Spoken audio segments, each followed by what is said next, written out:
bank.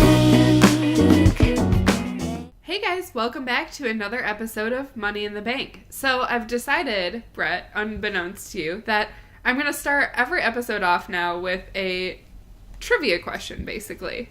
Oh, goodness. And then I figured, like, this could just be fun, you know? We can, like, pause, and then people can think of an answer and see if they can beat Brett, right? Brett the expert. Oh, God. There's a 100% chance that they're going to get it before I do. All right, so my question this week is what percentage of households in America rent? How many people overall are renting their house versus buying their house? Correct. I would still say it's pretty high with the big city living, so maybe like 68%. 40%. Nailed it. All right.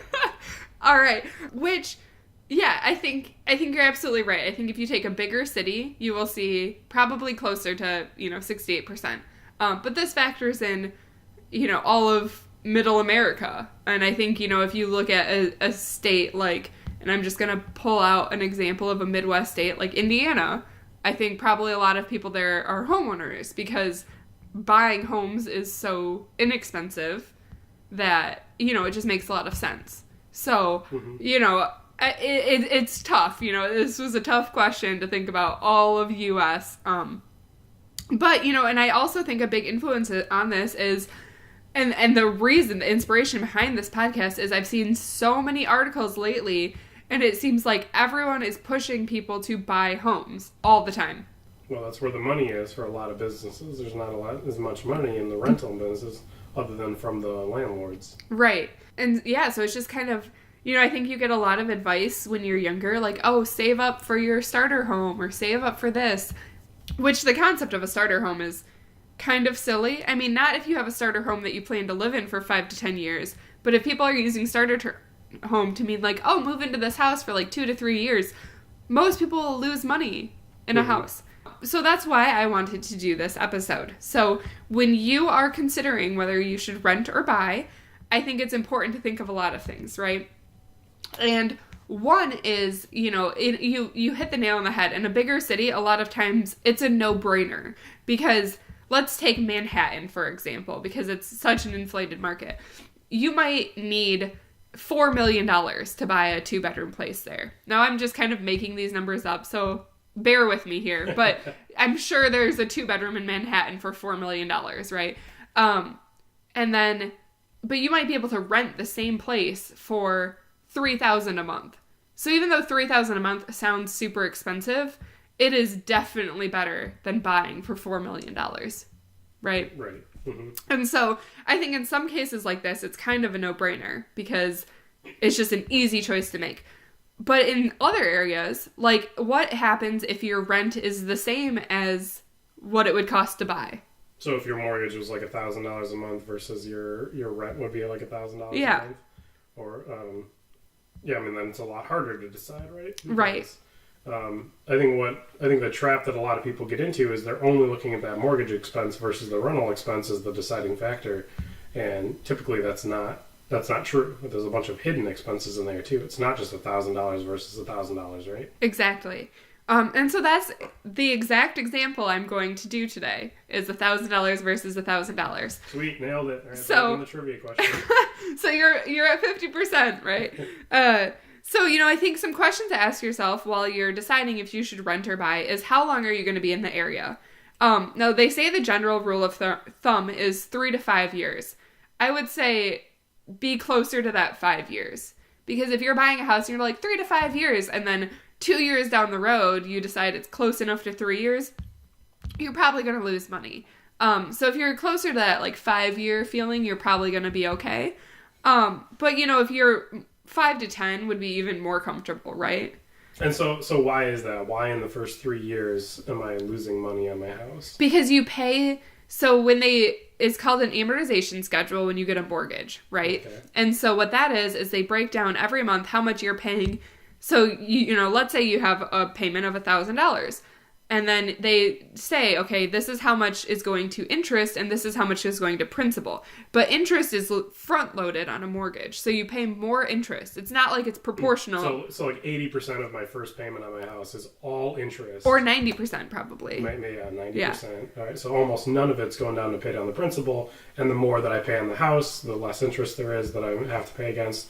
That the bigger that percentage of principal is every payment that I get to pay against until it's finally 100%, and then I pay off the house. Yeah, because everyone thinks like, oh, I'm going to buy this house, and it's better than renting because I build equity. But when you're building equity at $1,000 or $100 a month, and then you only stay there for 2 years, congratulations, you have $2,400 in equity, and when you sell your house, you have to pay closing costs, so you have negative money.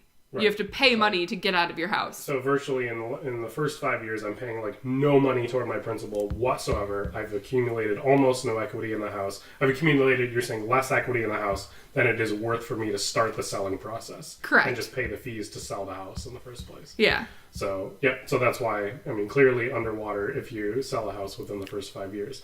Unless there's some crazy situation where the market on your house went way up and... in the unlikely scenario that you're just like making a huge profit on your house with only for holding it for a couple of years. Right. So, in full disclosure, we only lived in our first house for 3 years. Yep. But we bought it and we knew we weren't going to stay there that long, but we bought a very affordable house for us so that we could make literally double payments.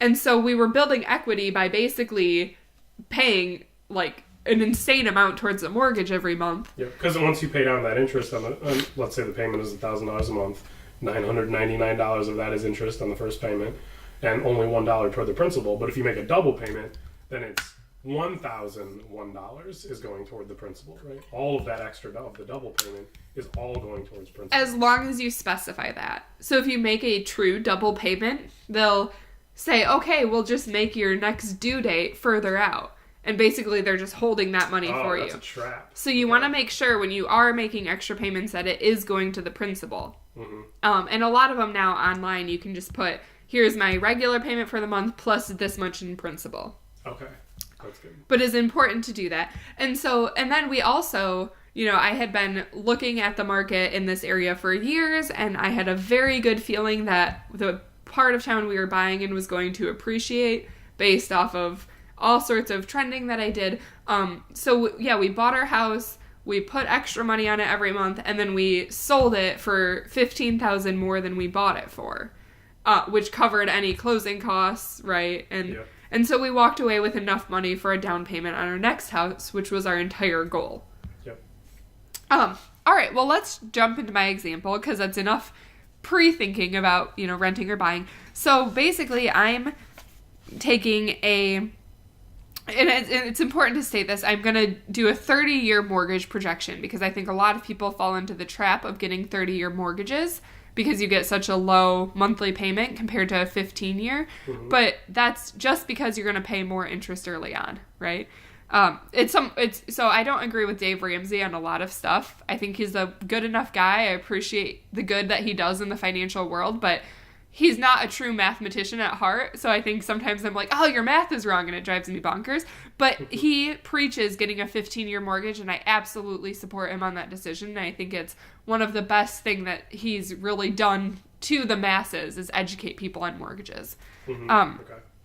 All right, so let's jump in. So you have $1,000 a month mortgage, or rent, right? So we're just going to start with a 2-year example. So you're going to live somewhere for 2 years. Because I saw this grid that was like, well, if you rent somewhere for 2 years, you're throwing away $24,000. Right. 2,000 times 12. 1,000 times 24 months. Yeah. Yep. Mm-hmm. So I was like, all right, well, let's say that you buy a house, okay? So I'm just going to assume right off the bat that $300 a month is going to taxes and insurance, which if you rent, you have renter's insurance, but that's maybe like $20 a month. Right? Very inexpensive. Very inexpensive. You're only covering your stuff that you put into the unit. Insurance on a house nationwide is actually between $100 and $200 or more a month.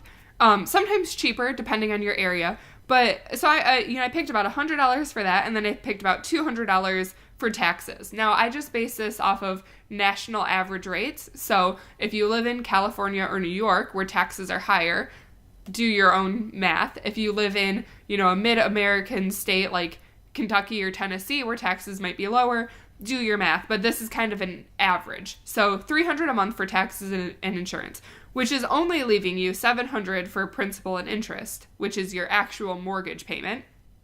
And so that means you can get a $146,000 loan, which, in a lot of parts of the country won't buy you much. Where we live, fortunately, that would buy you a nice house. Now, I'm also assuming no money down because I didn't want to complicate this. So if you live there for 2 years, you built up $5,000 in equity, which people are like, great, I'm walking away with $5,000. But you had $2,500 when you bought the house in closing costs, and then you had $10,263 in selling costs when you sold it.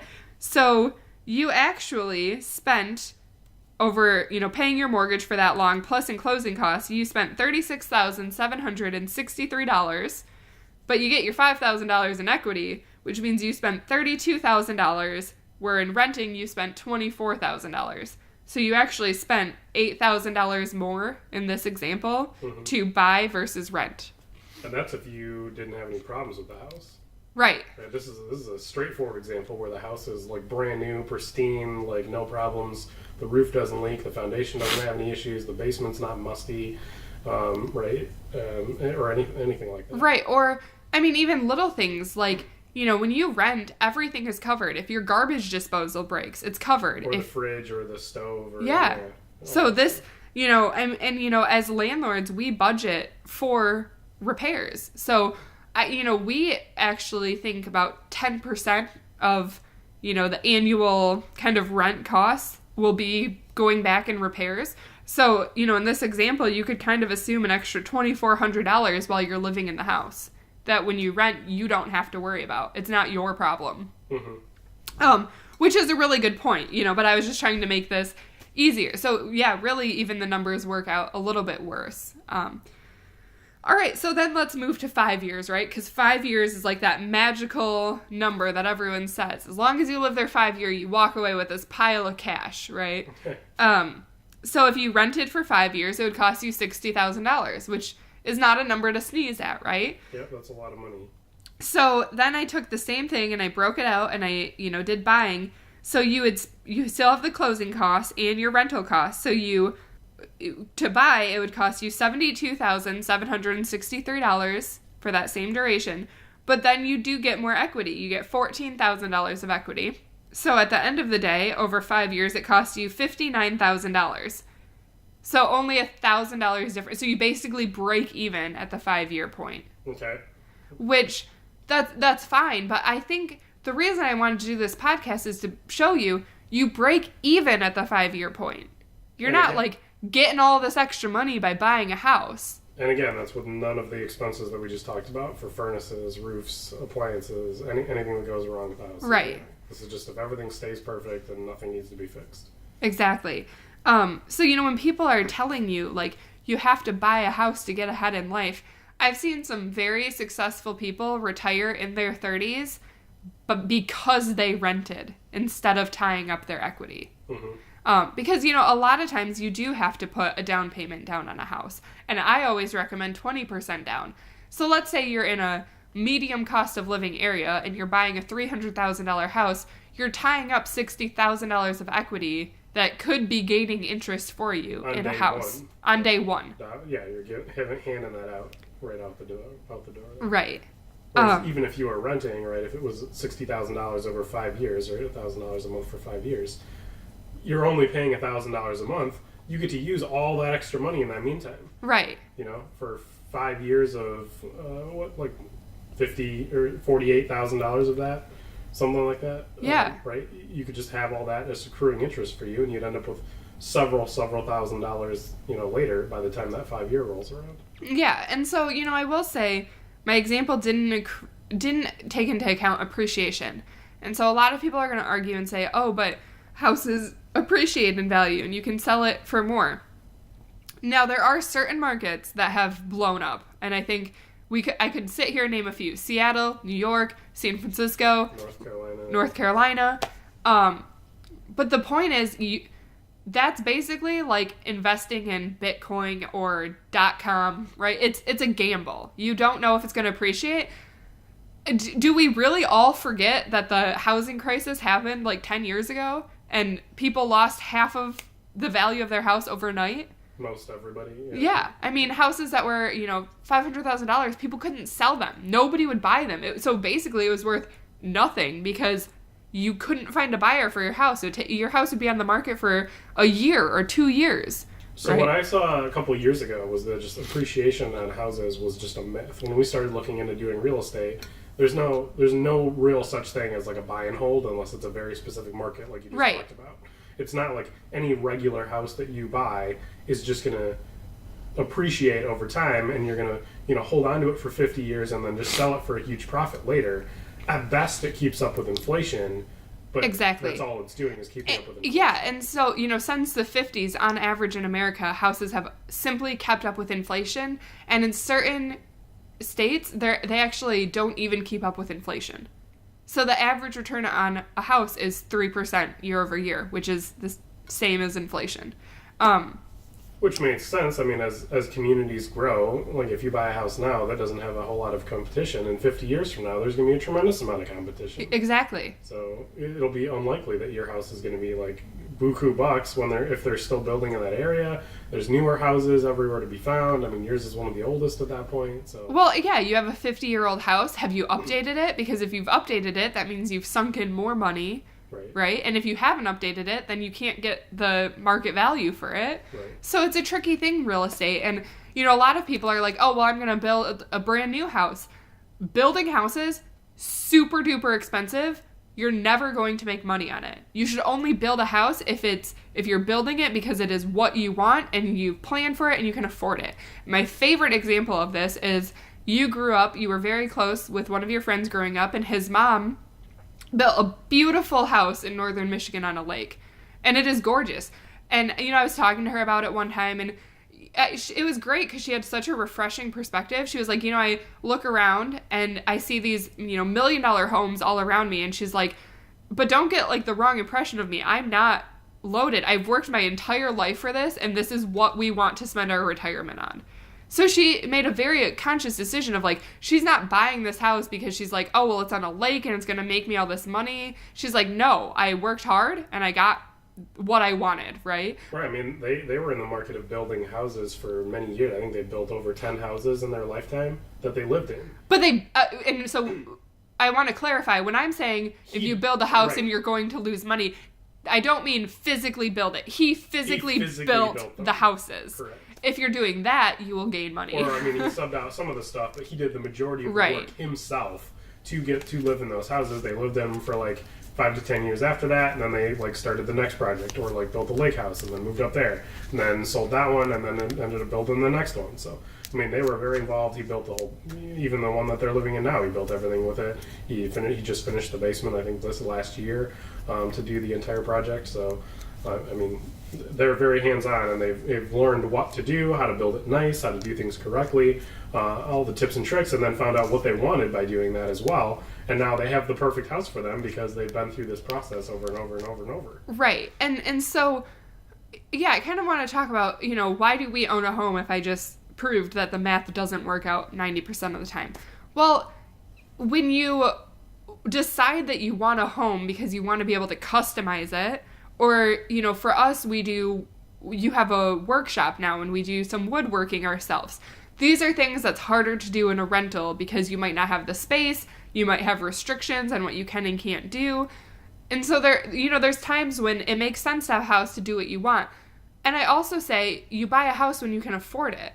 So, I've talked to some people recently and they want to buy a house because they're like, it's a good investment. And I'm like, no. So we talk all the time about how we have different tools in our toolbox. Investments are stocks and mutual funds and bonds. I take stocks back, only if you have a collection, not buying specific stocks. But, insurance is not an investment, right? We talked about that, how you don't buy a whole life to get a good ROI.